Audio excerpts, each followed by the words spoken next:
हर हर महादेव। जहाँ ज्ञान मौन हो जाए, जहाँ बुद्धि झुक जाए और जहाँ अहंकार स्वयं हार मान ले, वहीं से आरंभ होता है शिव महिम्न स्तोत्र। ये स्तोत्र प्रशंसा नहीं, स्वीकारोक्ति है कि हे महादेव, आपकी महिमा को कोई पूर्ण नहीं कर सकता। न वेद पहुँचे, न शास्त्र सीमा तय कर पाए, न देवता न ऋषि, सबने बस यही कहा, अनंत अनंत अनंत। ये स्रोत हमें सिखाता है कि शिव को समझा नहीं जाता, शिव में समाया जाता है। भस्म से लिपटे उस वैरागी में पूरा ब्रह्मांड समाया है और मौन में सबसे ऊंचा नाद गूंजता है। आइए अहंकार को यहीं छोड़ दे, मन को नमन में झुका दे और उस महिमा का स्मरण करे जो शब्दों से परे है। अब पूरे भाव और पूर्ण श्रद्धा के साथ हम शिव महिम्न स्तोत्र का पाठ आरंभ करते हैं और जानते हैं इसके पीछे की जुड़ी हुई एक कहानी। शिव के इस महिम्न स्तोत्रम में शिव के दिव्य स्वरूप एवं उनकी सात्विक का वर्णन मिलता है। इस महिम्न स्तोत्र के पीछे अनूठी और सुंदर कथा प्रचलित है। एक समय में चित्ररथ नाम के एक राजा थे। वो परम शिव भक्त थे। उन्होंने एक अद्भुत सुंदर बाग का निर्माण करवाया जिसमें विभिन्न प्रकार के पुष्प लगे थे। प्रत्येक दिन राजा उन पुष्पों से शिव जी की पूजा आराधना किया करते थे। फिर एक दिन पुष्पदत्त नामक गंधर्व उस राजा के उद्यान की तरफ से जा रहे थे। उद्यान की सुंदरता ने उन्हें बहुत आकर्षित कर दिया। मोहित पुष्पदत्त ने बाग की पुष्पों को चुरा लिया। अगले दिन चित्ररथ को पूजा हेतु पुष्प प्राप्त नहीं हुए तो राजा ने एक समाधान निकाला। राजा चित्ररथ ने एक अनोखा समाधान निकाला कि उन्होंने शिव पे जो अर्पित पुष्प और बेलपत्र होते हैं वो पूरे बाग में बिछवा दिए। राजा के उपाय से अनजान पुष्पदत्त ने उन पुष्पों को अपने पैरों नीचे कुचल दिया। जो पुष्प थे भगवान के चढ़े हुए और बेलपत्र थे उन पे उन्होंने पैर रख दिया। इससे पुष्पदत्त की जो दिव्य शक्तियां थी वो क्षय हो गई थी। पुष्पदत्त स्वयं भी शिव भक्त थे। अपनी गलती का बोध होने पर उन्होंने इस परम स्तोत्र की रचना की जिससे प्रसन्न हो महादेव ने वापिस से उन्हें अपनी सारी शक्तियां लौटा दी। तो जानते हैं और शुरू करते हैं ये महान स्तोत्र। हे महादेव, आप प्राणी मात्र के कष्टों को हराने वाले हैं। मैं इस स्तोत्र द्वारा आपकी वंदना कर रहा हूँ जो कदाचित आपके वंदना के योग्य न भी हों, पर हे महादेव, स्वयं ब्रह्मा और अन्य देवगण भी आपके चरित्र के पूर्ण गुणगान करने में सक्षम नहीं है। जिस प्रकार एक पक्षी अपनी क्षमता के अनुसार ही आसमान में उड़ान भर सकता है, उसी प्रकार मैं भी अपनी यथाशक्ति आपकी आराधना करता हूँ। हे शिव, आपकी व्याख्या न तो मन न ही वचन द्वारा ही संभव है। आपके संदर्भ में वेद भी अचंभित है तथा नेति नेति का प्रयोग करते हैं, अर्थात यह भी नहीं और वो भी नहीं। आपका संपूर्ण गुणगान भला कौन कर सकता है, ये जानते हुए भी कि आप आदि व अंत रहित है। परमात्मा का गुणगान कठिन है, मैं आपकी वंदना करता हूँ। हे वेद और भाषा के सृजक, जब स्वयं देवगुरु बृहस्पति भी आपके स्वरूप की व्याख्या करने में असमर्थ हैं, तो मेरा कहना ही क्या। हे त्रिपुरारी, अपनी सीमित क्षमता का बोध होते हुए भी मैं इस विश्वास से इस स्तोत्र की रचना कर रहा हूँ कि इससे मेरी वाणी शुद्ध होगी तथा मेरी बुद्धि का विकास होगा। हे देव, आप ही संसार के सृजक, पालन करता एवं विलय करता है। तीनों वेद आपकी ही संहिता गाते हैं। तीनों गुण सतो रजो तमो आपसे ही प्रकाशित है। आपकी ही शक्ति त्रिदेवों में निहित है। इसके बाद भी कुछ मूढ़ प्राणी आपका उपहास करते हैं तथा आपके बारे में भ्रम फैलाने का प्रयास करते हैं, जो कि सर्वथा अनुचित है।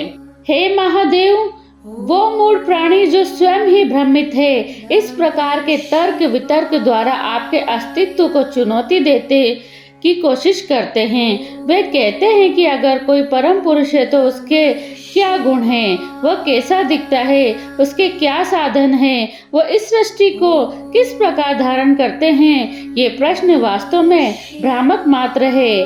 वेद ने भी स्पष्ट किया है कि तर्क द्वारा आपको नहीं जाना जा सकता है। ए परमपिता, इस सृष्टि के 7 लोक है, भूलोक, भूलोक, स्वर्गलोक, सत्यलोक, महिलोक, जनलोक, तपलोक। इनका सृजन भला सृजक आपके बिना कैसे संभव हो सकता है? ये किस प्रकार से और किस साधन से निर्मित हुए? तात्पर्य ये है कि आप पर किस प्रकार का संशय नहीं किया जा सकता है। विविध प्राणी सत्य तक पहुंचने के लिए विभिन्न वेद पद्धतियों का अनुसरण करते हैं, पर जिस प्रकार सभी नदी अंततः सागर में समाहित हो जाती है, ठीक उसी प्रकार हर मार्ग पर आप तक ही पहुंचता है। हे शिव, आपकी प्रकृति के इशारे मात्र से सभी देवगण ऐश्वर्य एवं संपदाओं का भोग करते हैं, पर आपके स्वयं के लिए सिर्फ बेल यानी नंदी, कपाल, बागंबर, त्रिशूल, कपाल एवं नागमाला एवं भस्म मात्र है। अगर कोई संशय करे कि आप देवों के असीम ऐश्वर्य के स्रोत हैं, तो आप स्वयं उन ऐश्वर्य का भोग क्यों नहीं करते हो? तो इस प्रश्न का उत्तर सहज ही है। आप इच्छा रहित है तथा स्वयं में ही स्थित प्रज्ञ रहते हैं। हे त्रिपुरहंता, इस संसार के बारे में विभिन्न विचारकों के भिन्न भिन्न मत है। कोई इसे नित्य जानता है तो कोई इसे अनित्य समझता है। यदि इसे नित्यानित्य बताते हैं, इन विभिन्न मतों के कारण मेरी बुद्धि भ्रमित होती है, पर मेरी भक्ति आपसे और दृढ़ होती जा रही है। एक समय आपके पूर्ण स्वरूप का भेद जानने हेतु ब्रह्मा एवं विष्णु क्रमशः प्रत्येक दिशा में गए, पर उनके सारे प्रयास विफल हुए। जब उन्होंने भक्ति मार्ग अपनाया, तभी आपको जान पाए कि आपकी भक्ति कभी विफल हो सकती है। हे त्रिपुरांतक, दशानन रावण किस प्रकार विश्व को शत्रु विहीन कर सका, उसके महाबाहु हर पल युद्ध के लिए व्यग्र रहे। हे प्रभु, रावण ने भक्तिवश अपने ही शीश को काट काट कर आपके चरण कमलों में अर्पित कर दिया। यह उसी भक्ति का प्रभाव था। हे शिव, एक समय उसी रावण ने मन में चूर आपके कैलाश को उठाने की धृष्टता करने की भूल की। हे महादेव, आपने अपने सहज पांव के अंगूठे मात्र से उसे दबा दिया। फिर क्या था, रावण कष्ट में रोदन करते रहे। वेदना से पटल लोक में भी उनका पीछा नहीं छोड़ा। अंततः आपकी शरणागति के बाद ही वह मुक्त हो सके। हे शंभु, आपकी कृपा मात्र से ही बाणासुर दानव इंद्रादि देवों से भी अधिक ऐश्वर्यशाली बन सके तथा तीनों लोकों पर राज्य किया। हे ईश्वर, आपकी भक्ति से क्या कुछ संभव नहीं है? देवता एवं असुरों ने अमृत प्राप्ति हेतु समुद्र मंथन किया। समुद्र से मूल्यवान वस्तुएं प्रकट हुई, जो देव तथा दानव में आपस में बांट ली। पर जब समुद्र से अत्यधिक भयावह कालकूट विष प्रकट हुआ, तो असमय ही सृष्टि समाप्त होने का भय उत्पन्न हो गया और सभी भयभीत हो गए। हे हर, तब आपने संसार रक्षार्थ विष पान कर लिया। वह विष आपके कंठ में निष्क्रिय होकर पड़ा है। विष के प्रभाव से आपका कंठ नीला पड़ गया। हे नीलकंठ, आश्चर्य है कि ये स्थिति भी आपकी शोभा ही बढ़ाती है, कल्याणकारी सुंदर ही होता है। हे प्रभु, कामदेव के वार से कभी कोई भी नहीं बच सका, चाहे वह मनुष्य हो, देव हो या दानव ही। पर जब कामदेव ने आपकी शक्ति समझे बिना आपकी और अपने पुष्प बाण को साधा, तो आपने उसे तत्क्षण ही भस्म कर दिया। श्रेष्ठ जनों के अपमान का परिणाम हितकर नहीं होता। हे नटराज, जब संसार कल्याण के हेतु आप तांडव करने लगते हो, तो आपके पांव के नीचे धरा कांप उठती है। आपके हाथों की परिधि से टकराकर ग्रह नक्षत्र भयभीत हो उठते हैं। विष्णु लोक भी हिल जाता है। आपकी जटा के स्पर्श मात्र से स्वर्ग लोक व्याकुल हो उठता है। आश्चर्य ही है कि महादेव की अनेक बार कल्याणकारी कार्य भी भय उत्पन्न करते हैं। आकाश गंगा से निकलती तारागणों के बीच में गुजरती गंगा जल अपनी धारा से धरती पर टापू तथा अपने वेग से चक्रवात उत्पन्न करती है, पर उफान से परिपूर्ण गंगा आपके मस्तक पर एक बूंद के समान ही दृष्टिगोचर होती है। यह आपके दिव्य स्वरूप का ही परिचायक है। हे शिव, आपने त्रिपुरासुर का वध करने हेतु पृथ्वी को रथ, ब्रह्मा को सारथी, सूर्य चंद्र को पहिया एवं स्वयं इंद्र को बाण बनाया। हे शंभु, इस वृहत प्रयोजन की क्या आवश्यकता थी? आपके लिए तो संसार मात्र का विलय करना अत्यंत ही छोटी बात है। आपको किसी सहायता की क्या आवश्यकता है? जब भगवान विष्णु ने आपकी सहस्त्र कमलों एवं सहस्त्र नामों द्वारा पूजा प्रारंभ की तो उन्होंने एक कमल कम पाया। तब भक्ति भाव से हरि ने अपनी एक आंख को कमल के स्थान पर अर्पित कर दिया। उनकी यही अदम्य भक्ति ने सुदर्शन चक्र का स्वरूप धारण कर लिया, जिसे भगवान विष्णु संसार रक्षार्थ उपयोग करते हैं। हे देवादिदेव, आपने ही कर्म फल का विधान बनाया। आपके ही विधान से अच्छे कर्मों तथा यज्ञ कर्म का फल प्राप्त होता है। आपके वचनों में श्रद्धा रखकर सभी वेद कर्मों में आस्था बनाए रखते हैं तथा यज्ञ कर्म में संलग्न रहते हैं। हे प्रभु, यद्यपि आपने यज्ञ कर्म और फल का विधान बनाया है, तद्भी जो यज्ञ शुद्ध विचारों और कर्मों से प्रेरित न हो और आपकी अवहेलना करने वाला हो, उसका परिणाम कदाचित विपरीत और अहितकर ही होता है। दक्ष प्रजापति ने महायज्ञ में उपयुक्त उदाहरण भला और क्या हो सकता है। दक्ष प्रजापति के यज्ञ में स्वयं ब्रह्म, पुरोहित तथा अनेक देवगण तथा ऋषि मुनि सम्मिलित हुए, फिर भी शिव के अवहेलना के कारण यज्ञ का नाश हुआ। आप अनीति को सहन नहीं करते, भले ही शुभ कर्म के संदर्भ में क्यों न हो। एक समय में ब्रह्मा अपनी पुत्री पर ही मोहित हो गए।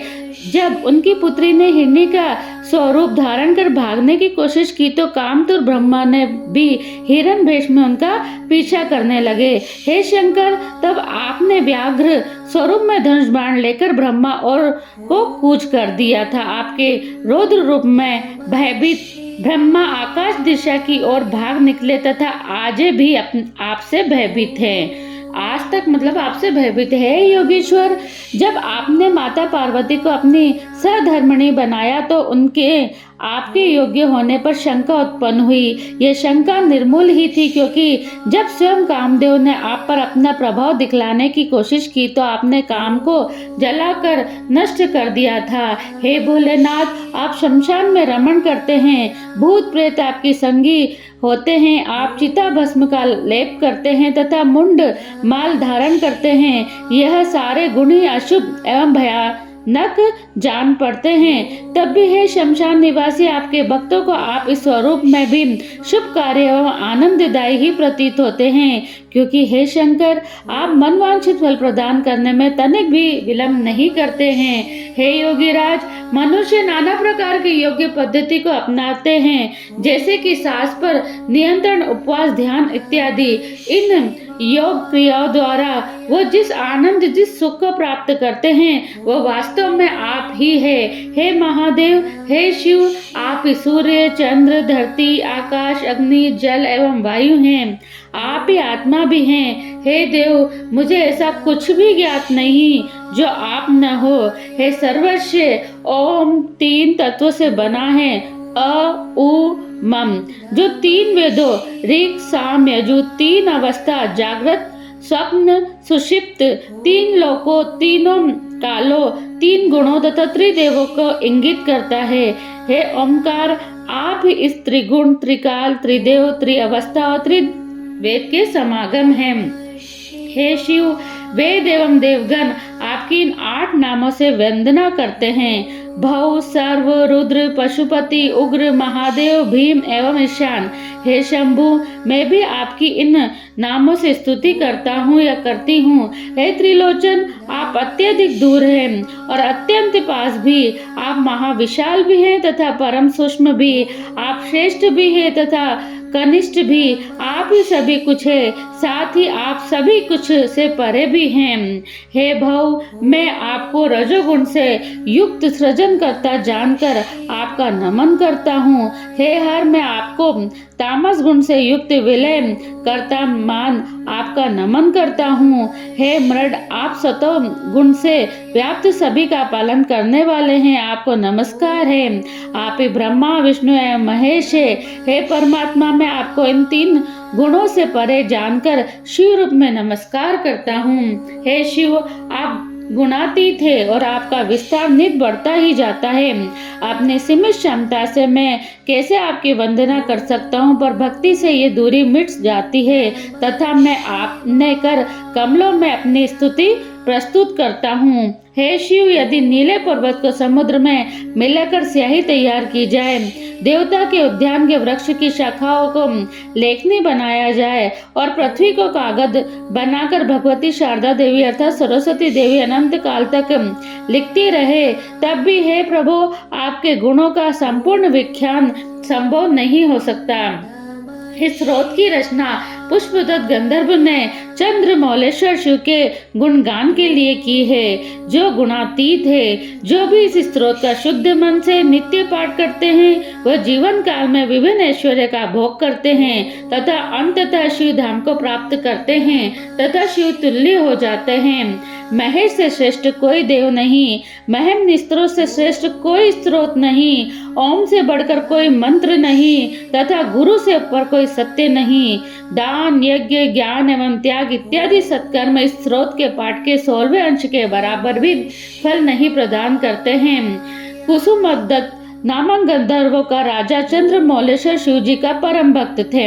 अपने अपराध पुष्प की चोरी के कारण वह अपने दिव्य स्वरूप से वंचित हो गए तथा उन्होंने इस स्रोत की रचना कर शिव को प्रसन्न किया था। ये दिव्य स्वरूप को पुनः प्राप्त कर सके। जो इस स्रोत का पठन करते हैं वे शिवलोक पाते तथा ऋषि मुनियों द्वारा भी पूजित की होते हैं। पुष्पदत्त रचित ये स्रोत दोष रहित तथा इनका नित्य पाठ करने से परम सुख की प्राप्ति होती है। ये स्त्रोत शंकर भगवान को समर्पित है। प्रभु महादेव, हमसे प्रसन्न हो। हे शिव, मैं आपके वास्तविक स्वरूप को नहीं जानता। हे शिव, आपके उस वास्तविक स्वरूप जिसे मैं नहीं जान सकता, उसको भी नमस्कार है। जो इस स्त्रोत का दिन में 1, 2 या 3 बार पाठ करता है, वह पाप मुक्त हो जाता है तथा शिवलोक को प्राप्त होता है। पुष्पदत्त द्वारा रचित ये स्त्रोत शिवजी को अत्यंत प्रिय है। इसका पाठ करने वाला अपने संचित पापों से मुक्ति पाता है। हे महादेव, यदि इस स्त्रोत में कोई त्रुटि रह गई हो, यदि शब्द कम पड़ गए हों या भाव अपूर्ण रह गए हों, तो उसे भी अपनी करुणा से स्वीकार करना। आपकी महिमा अनंत है और हमारा प्रयास सीमित है, फिर भी आपकी शरण में आपका हर अपूर्णता पूर्ण हो जाती है। न हम ज्ञानी हैं, न तपस्वी, न सिद्ध, बस आपके चरणों में नतमस्तक एक भक्त है। हे नीलकंठ, हमारे मन के विकार हर लो, जीवन के कष्ट दूर कर दो और भक्ति का दीप सदैव प्रज्वलित रखो। इसी प्रार्थना के साथ आपके चरणों में यह स्तुति अर्पित है। ओम नमः शिवाय। हर हर महादेव। ये वीडियो अच्छी लगी हो तो लाइक करें, शेयर करें।